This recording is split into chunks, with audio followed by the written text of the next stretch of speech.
We were sitting at a family brunch celebrating my mother-in-law's birthday. The table was full of relatives, friends, and laughter. My husband, Derek, was in the middle of telling a story when he suddenly turned to me and said loudly, "Look at her!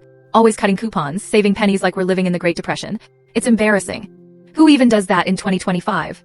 Everyone laughed. I forced a smile, but inside I felt humiliated. My husband mocked my savings habits in front of everyone. But he had no idea that those same habits he ridiculed would end up saving our entire family. And when the day came that we lost everything, I was the only one standing between us and complete disaster. My name is Rebecca Torres. I'm 34 years old, and I live in a suburb outside of Phoenix, Arizona. I've been married to my husband, Derek, for 6 years. We have 2 kids, Emma who's 5 and Lucas who's 3. From the outside, we look like a happy, stable family.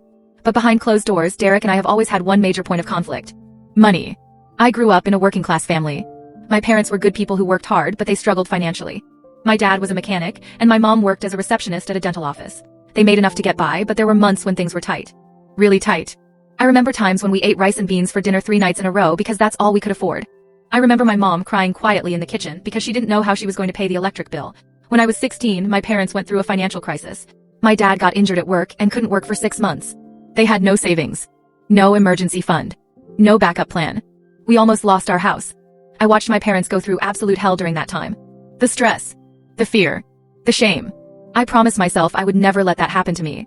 I promised myself I would always be prepared. So when I got older, I became obsessed with financial security. I read books about budgeting. I learned about saving and investing. I tracked every dollar I spent. I meal prepped to save money on groceries. I used coupons. I shopped sales. I bought generic brands. I avoided unnecessary purchases. I lived below my means. And I saved. I saved every single month like my life depended on it. Because in my mind it did. Derek was the opposite. He grew up in a comfortable middle-class family.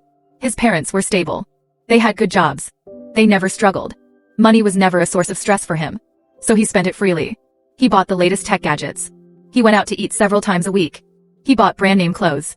He cared about appearances. About showing people he was doing well. When we first started dating, I thought our differences would balance each other out. I thought he'd help me loosen up, and I'd help him be more responsible. But instead, we just clashed. He thought I was cheap. I thought he was reckless. And over time, those differences turned into resentment. Derek started making little comments about my saving habits. At first, they were just jokes. But they got meaner over time. He'd roll his eyes when I clipped coupons.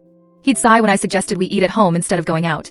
He'd complain when I bought generic cereal instead of name brand. It's $2 more, Becca. Who cares? But I cared. Because $2 adds up. $2 every week is $100 a year. $100 a year over 10 years is $1,000. That's how I thought. That's how I survived. Derek didn't understand.